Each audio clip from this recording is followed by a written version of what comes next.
What's up, everyone? Welcome into another edition of the Why Am I a Mets Fan podcast. That's Ashley Wenskowski. I'm Samantha Croston, and why did I just get stuck on your name? It's Tuesday. Listen, man, I've been away. Memorial Day weekend. You know how it goes.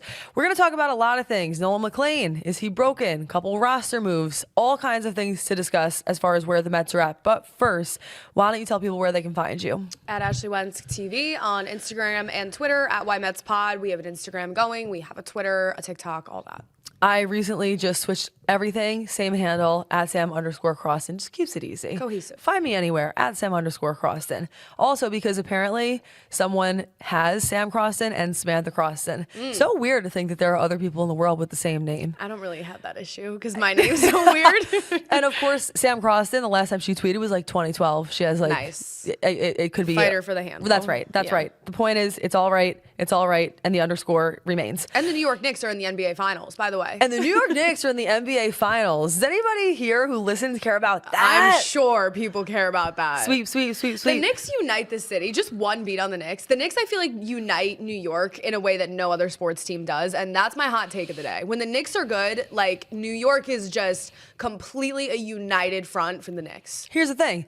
I want to say that I agree with you on that. And I do. I mean, you even have, like, Zoran Mamdani tweeting hilarious things out. And I do feel like everybody is so cheerful when the New York Knicks are great in New York. But how could we say that another team wouldn't unite them more because it's been so long since any other team in New York was remotely good? Well, right. I actually do wonder if it was the Yankees, the Mets, I mean, who knows, the Nets, Giants, Jets, like, would things be different? We literally don't know. And that's something that I've actually thought about too. Here's my beat. It's amazing to me that New York is like the #1 market, huge sports town, more sports teams than any other city in America, and so many of them suck. That is so remarkable. Yeah, it really is. They really shouldn't be. It's been so long since, like, I do feel like New York sports have gone through such an era of just mediocrity across the board. Horrible. You know? But you look Worse at the than Knicks, like, mediocrity. you really do look at the Knicks, and I'm sure there are some Nets fans in the comments who will flame me for this, but, like, is anybody a Nets fan? Like, genuinely. Like, No, I feel I like the know. whole city loves the Knicks. And I know this is a Mets podcast, and you can say that about the Yankees, all right? But, like,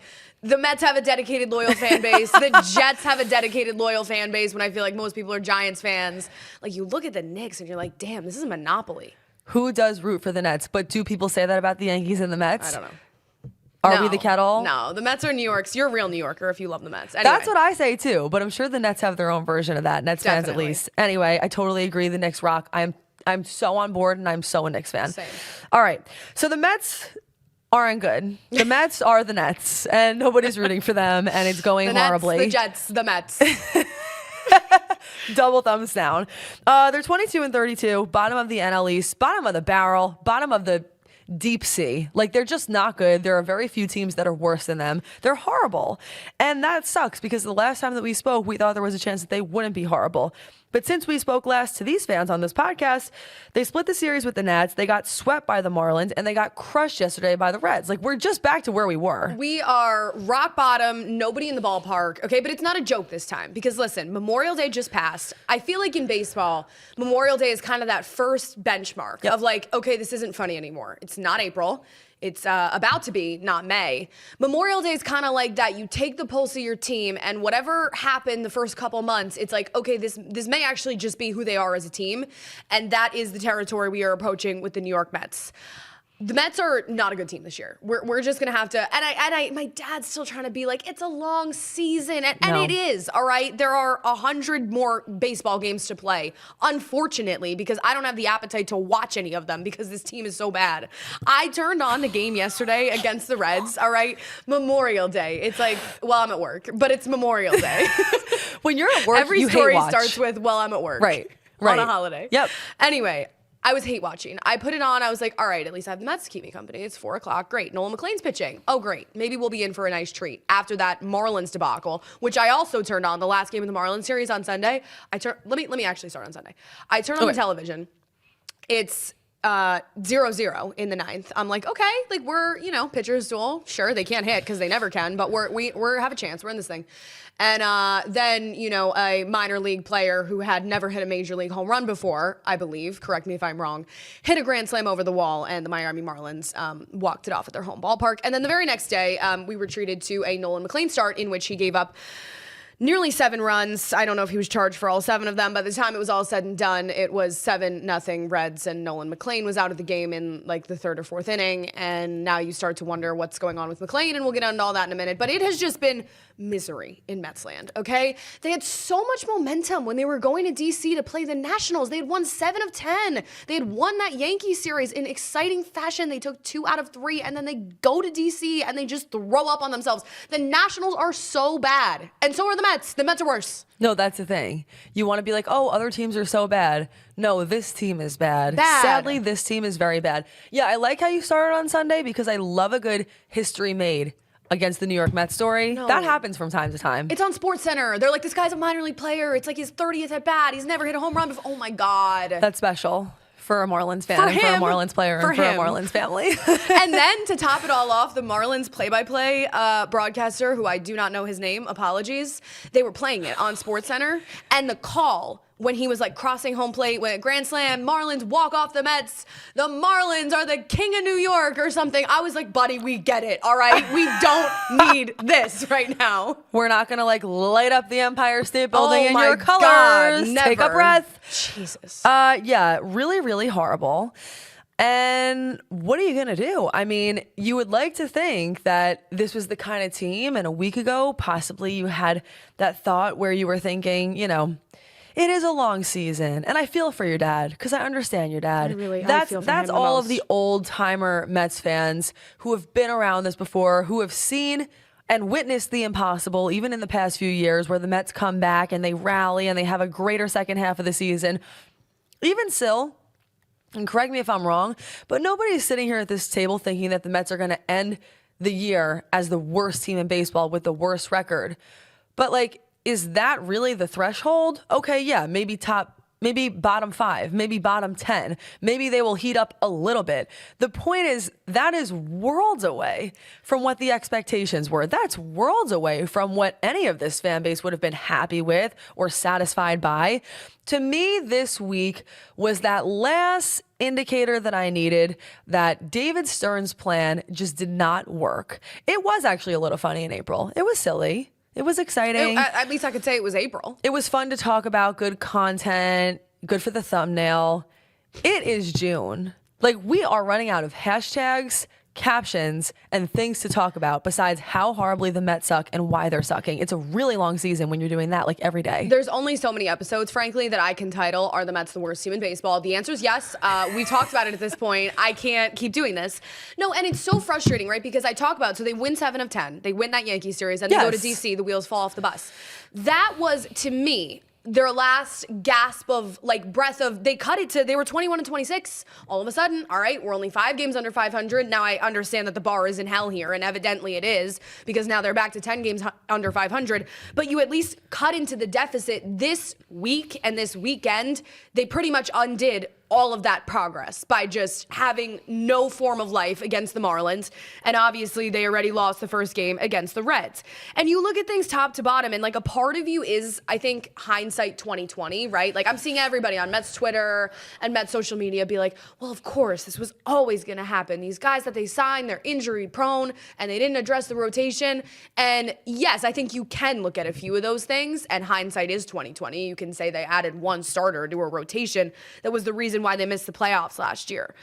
But I just don't know, like, you'd be lying to yourself as a Mets fan if you said that you felt that way in March. At least most people. Maybe there were people that really didn't like this roster and went into the year, but you're lying to me if you'd say that, oh, there wasn't buzz when they signed Bo Bichette and when they signed Robert Jr., when they signed Polanco, and when they signed Peralta. And now it's like, is Freddie Peralta going to be dealt at the deadline? And these are the conversations we're having on May 25th. Even if you thought it was going to be bad, you're lying if you said you thought it was going to be this bad. Correct. You could have thought it was going to be bad. This is not bad. It's worse. It's worse than a nightmare. It's as horrible as it could possibly get. Let's talk about Nolan McLean, because for a while that was a bright spot, and right now it's really not. The light is very dim.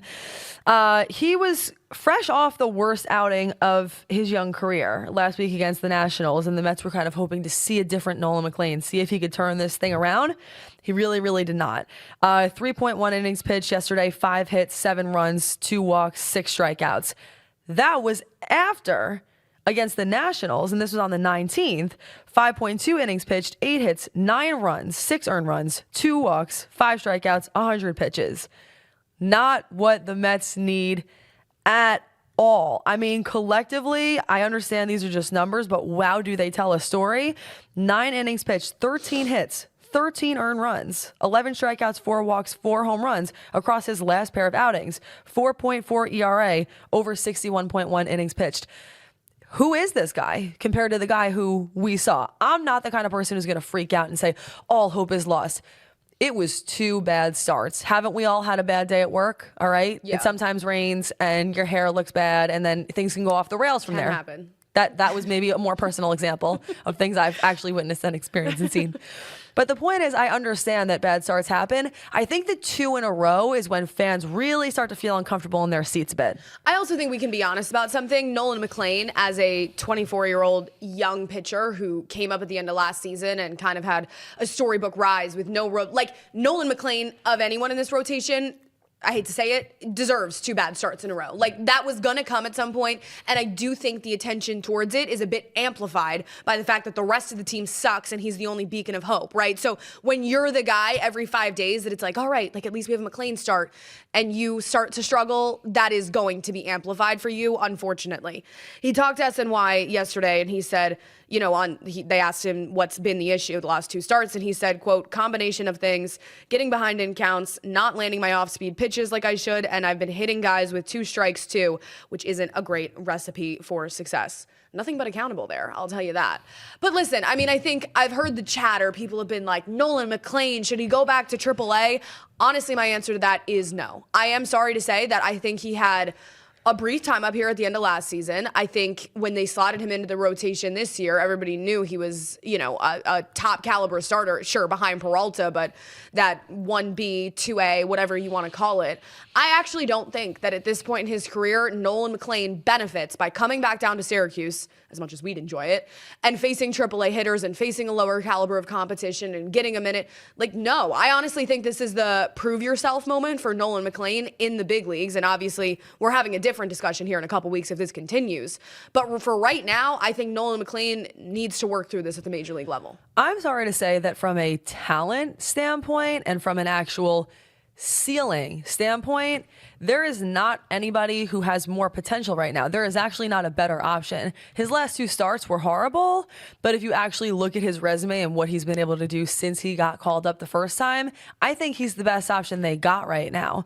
Also, again, newsflash, I think what's almost good about a situation where this team is so horrible is it's not like, oh, well, 1 or 2 games is making a really big difference here. They're trying a variety of different things here. They have switched around positions and switched around lineups and done a million different things to try and fix this. So it's not like it's the end of the world if they lose 1 more game here. I absolutely agree. I'd rather see him work out of it. And I think that this is a part of the ebbs and flows of sports, especially in baseball, especially when you are a pitcher, especially when it's really your own game, right? He has these guys around him supporting him. A pitcher is always going to look better with great defense, but it's the same as a quarterback. It's the same as a goalie. End of the day, you're the person who needs to stop the shot, who needs to throw the pass. He needs to strike guys out. He needs to just hold himself accountable here. And I think that possibly some of it is mental. You get in your head a little bit, right? We know what he's capable of. Like, this is when I almost feel like if you're his dad, you're thinking like, Nolan, like, you're better than this. Like, everybody knows you're better than this, and we've seen everything that you've accomplished.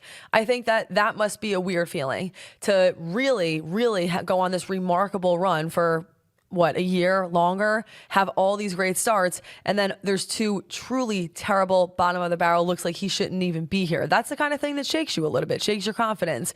But I will say this, in comparison to some other guys who they've brought up over the course of the past year, like a Jonah Tong, I would say, for instance, he doesn't seem very emotional. He seems very here with it. Never gets too high, never gets too low. He's not the kind of person who I'm worried about from a confidence issue standpoint. I think he's calm, cool, and collected. He needs to go back out there. He needs to reprove to himself that he can do this thing. Yeah, I agree. And like, for what it's worth, I was talking to my dad yesterday about the McLean start, and I was like, I just watched him get shelled. The sky's falling. Everything's awful. I was doing that whole bit. And he was like, yeah, but they can't hit. He was like, McLean can give up 7 runs. It doesn't matter because they're going to score 0 or 2.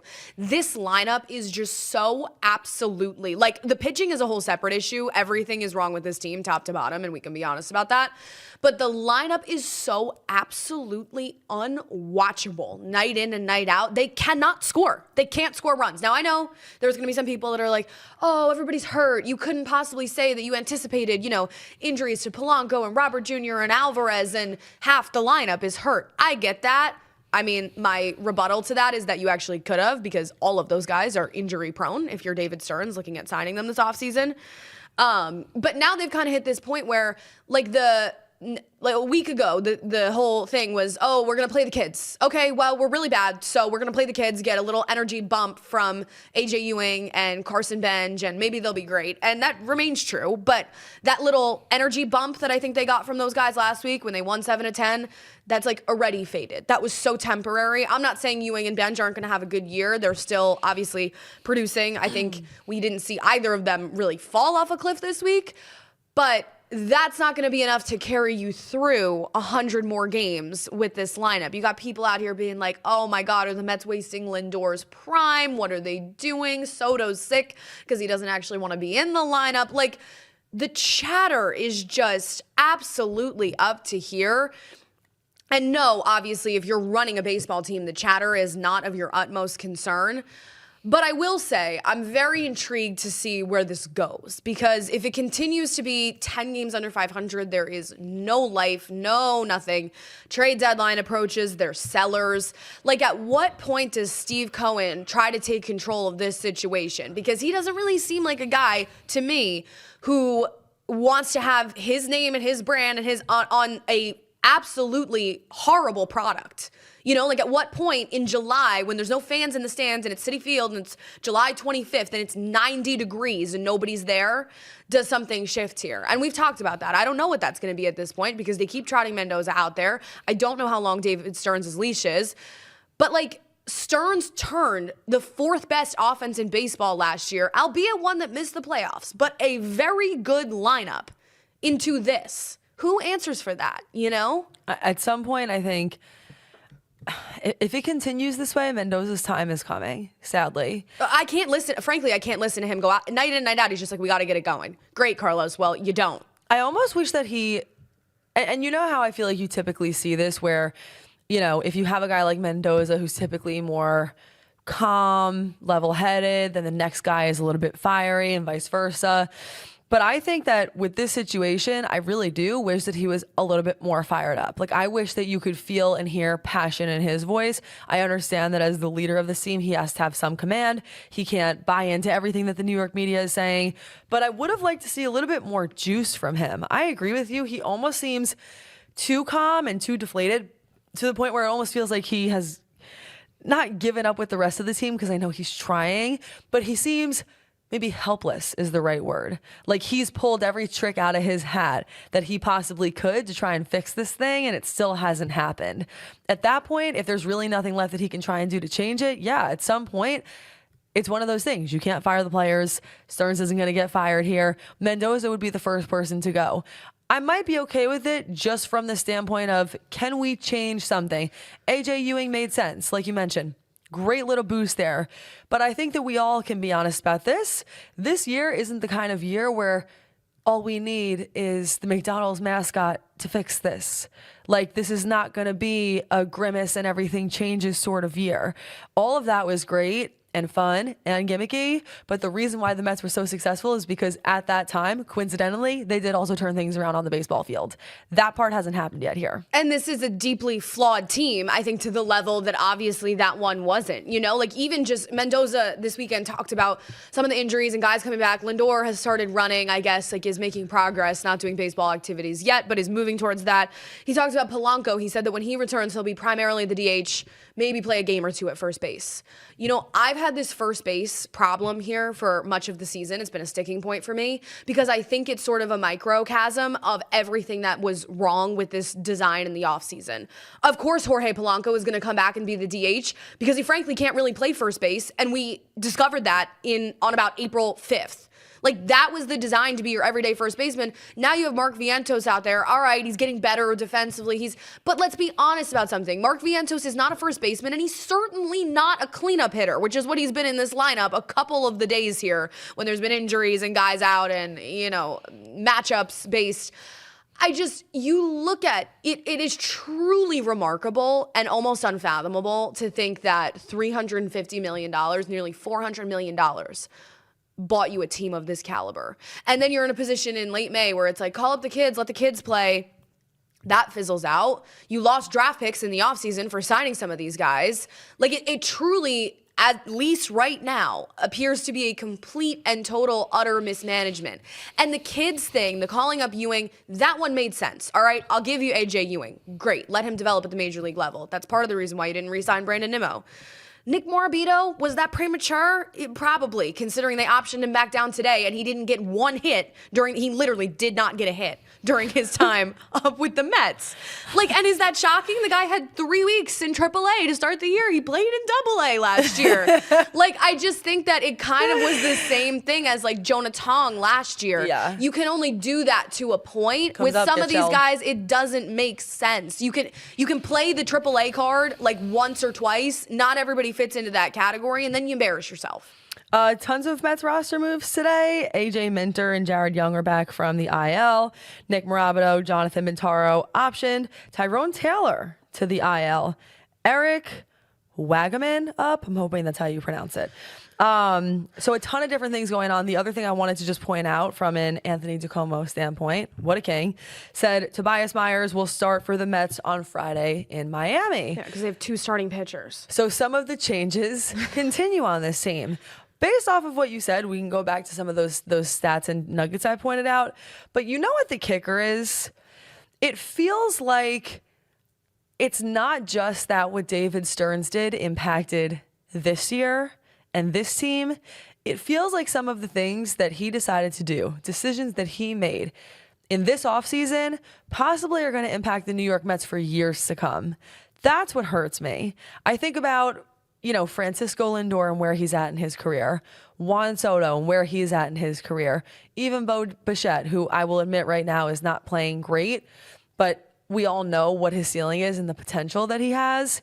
What hurts me is to think about the fact that I actually think this roster construction, you mentioned the draft picks, I think this has the potential, at worst, to mess up the Mets team for several years, which is a killer when you think about the time for. That's my point. Everyone is out of time. And it's a killer when you think about the fact that it just felt like they were so close in 2024. And even in 2025, you're thinking, yeah, they're going to have to get past the Dodgers, the behemoth. There's going to be whatever. They missed the playoffs. But still, you're like, they missed the playoffs, but that was a weird fluke. It's classic. It's Metsy, but it's still a good team.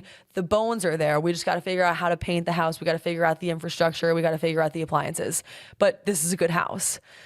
This is a bad house now. This is a house that you purchase, overpay for because the real estate market is crazy right now, as we all know. And then you get in and you realize there's rats. There's cracks in the foundation. The foundation is actually crumbling. You need to restart from square one. No, and I think you talked about some of the moves they made today. Morabito back down. Tyrone Taylor ripped a hamstring yesterday. You saw it as the game was going on. Keith, he's walking off the field. He's hobbling. Keith Hernandez is ooh, that's a hammy. I don't know how Gary, Keith, and Ron are keeping it together at this point, night in and night out, because it is genuinely such a horrific product that they have to comment on. You said it, there's only so much to talk about when they're bad. I don't know how GKR is doing it, but that's... You know what else? Can we just say one thing? Keith Hernandez, we talk about GKR and we're they're so great, and a part of that's because Gary is just so talented. You could just tell he's so knowledgeable about everything and such a great broadcaster. That is so amazingly offset by Keith Hernandez, who obviously knows so much about the game of baseball, but he is such a hilarious broadcaster. He is genuinely so funny. Have you noticed that every single time that the defense pops up on the screen, he like tries to get through it, and I feel like on a consistent nightly basis, the graphic like disappears before he actually can get out any of the names. Like Keith has been my favorite since I was a kid, for the record, because he just says unhinged shit sometimes. Like he will comment on. I mean, you've seen anything. The viral moments if you're a Mets fan. If they're in San Francisco, the boats in the bay, like he just will comment on the most outrageous stuff. But it's so funny. It adds such a level of like honestly comedic relief to the broadcast. No, the other day in the first inning, they're going over like the lineup, and he's like, and it is very chilly here, and I just really wish I knew that before the game, because I am only wearing a polo and I am very cold right now, and I'm gonna be cold for the rest of the game. Literally, Gary over the air is like, and can somebody in the back please get Keith a sweatshirt, because he does not want to be cold the whole game. He like, when they're on like picks 11, he always brings the wrong polo. He'll like have his SNY polo, and then he'll be like, oh my God, I'm in the wrong clothes today. He is truly a gift to our society. Anyways, moving on from that closing point, what I was about to say was, we saw they sent down Morabito. Obviously, they called up, there's Tong's back up. He had a good first appearance. We'll see if that continues. Clearly, they didn't slate him to start. They're slating Tobias Myers to start later in the week. So I don't really know what the plan is for Tong right now. But something else that, if they are going to continue this, AAA will try anyone. Ryan Clifford is hitting really well. He hit 2 home runs this weekend in a doubleheader for the Syracuse Mets. Guess what position he plays? First base. Like, hey, how about we try out somebody who actually, Morabito kind of, got slotted into that outfield. All right, well, there's Soto at this point, Ewing, Benj, Taylor, now Taylor's hurt. Like, why don't we try somebody in Ryan Clifford who actually plays a position that we have of need, for instance? Yes, it would cut down on Mark Vientos' playing time, but is anybody going to shed a tear over that? You know what I mean? Like, why don't we try something there? And then beyond that, I owe an apology to Jack Weniger, because I said last week that he hadn't been pitching well. That was a lie. So sorry, Jack. I lied. Sadly, I lied. That was Joey. And if you want to understand that this reference, check out our other podcast, Sadly, at the Iron Zone podcast. Syracuse Lacrosse. Yep. Anyways, Jack Weniger, for what it's worth, is the international league leader in AAA in ERA. He has a 2.20 ERA right now, and opponents are hitting just 181 against him, and both of those stats lead the league. So maybe we owe Jack Weniger a spot start. I don't know. Maybe. What if anything? I mean, you can try anything these days. I got no answers. And neither does anyone else. So, everybody, thank you so much for joining us. I feel that I might have said, is it Morabito you said? Yeah, it's Morabito. If I said Morabito, which I feel is possible, I just am sorry. That's a gas station I around lied. here. And it is a gas station around here, and I got confused, and they're spelled the same way. Roast me in the comments if you must. So sorry. I'm still going to be here next week. Thanks so much for joining us, everybody, for another edition of Why Am I a Mets Fan podcast. That's Ashley Wenskowski. I'm Samantha Cross, and we'll see you back here when the next big thing happens.